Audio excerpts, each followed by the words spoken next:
उपवास म्हटला की आपल्याला शरीराला एनर्जी देणारे पदार्थ हवे.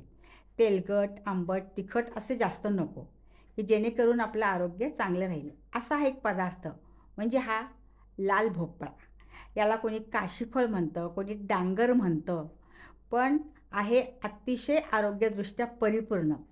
यात असलेल्या व्हिटॅमिन एमुळे डोळ्याचं आरोग्य तर सुधारतंच, पण फायबरमुळे आपल्या शरीराची पचनशक्तीसुद्धा खूप चांगली होते.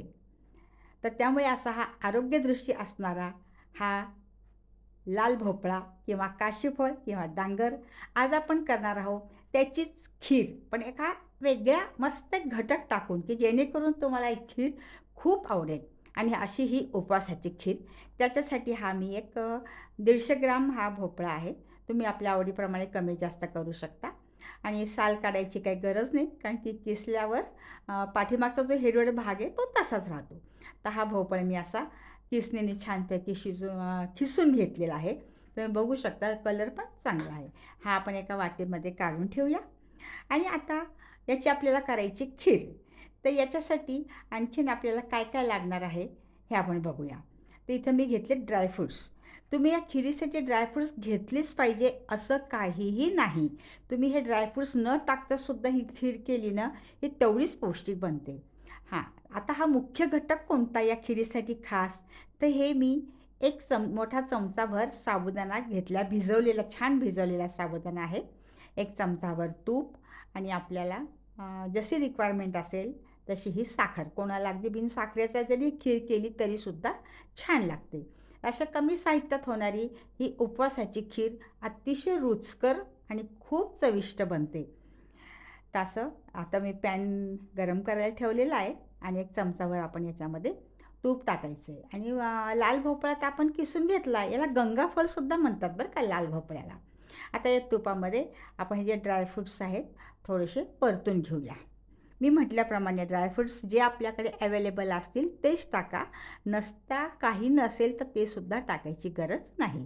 थोडेसे 2 मिनटं परतून घेतले की त्यात आपण हा जो किसलेला भोपळा असेल तो आपण टाकायचा. साधारण 1 वाटी आपल्याला किस झालेला आहे. आणि तो हा 2 ते 3 मिनटं परतला ना की लगेच हा मऊ होतो. याला परतायला जास्त वेळसुद्धा लागत नाही. पण ही खीर जेव्हा करतो ना आणि त्याचा सुवास बघूनच इतका छान वाटतं ना. आणि एक वाटीभर जरी तुम्ही पिली तर तुम्हाला एकदम तरतरी येते, की दुसरं काहीतरी खाण्यापेक्षा ही जर खीर खाल्ली तर एकदम एनर्जी येते आणि आपलं पोषण तर चांगलं होतंच. आणि उपासाची आपल्याला वाटते वा वा फलश्रुती झाली.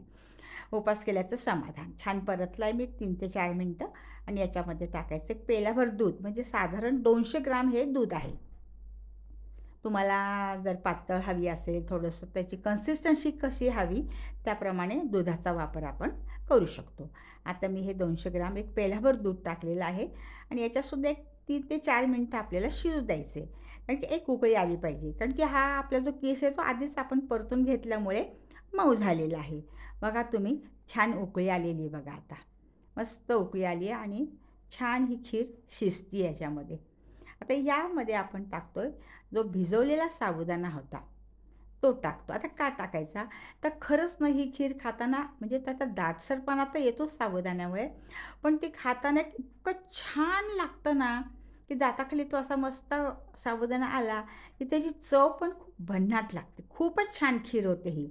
तर तुम्ही नुसती भोपळ्याची खीर करत असता, पण भिजलेला साबुदाणा टाकून तुम्ही ही खीर अवश्य करा. नक्की, नक्की मला खात्री की तुम्हाला हे आवडेल. आता आपण टाकली आहे साखर.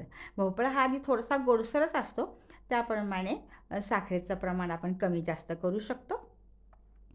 तर अशी ही साखर टाकून घेतलेली आहे. आणि ड्रायफ्रुट्स पण आपण टाकलेले आहेत. मस्त छान परतलेलं आहे. आणि ही टाकतो आहे आपण आता वेलचीची पूड. वेलचीमुळे मस्त सुगंध याला येणार. आणि जर तुम्हाला हवा असेल तर मी इथे रंग टाकला नाही, किंचितसा आपण जे तो खाण्याचा रंग असतो केशरी तो टाकला तरी चालेल, किंवा केशराच्या काड्या असल्या तरी चालतील.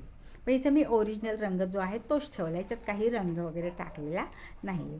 मस्त बघा, छान अशी उकळी आल्यामुळे छान दाटसर झाले आणि सर्व करायला आपली ही लाल भोपळ्याची खीर तयार आहे. खूप मस्त लागते. मस्त फ्रेंड्स, अतिशय छान लागते ही खीर. आणि पोषण तर होतंच होतं. आणि समजा उपास जरी नसेल ना, तर पोळीबरोबर खायलासुद्धा पुरी, पोळीबरोबर खायलासुद्धा ही खीर खूप छान लागते.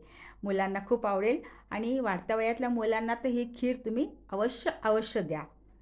कारण की लाल भोपळ्याचे गुणधर्म खूप असल्यामुळे मुलांच्या दृष्टीने सुद्धा ही योग्य आहे.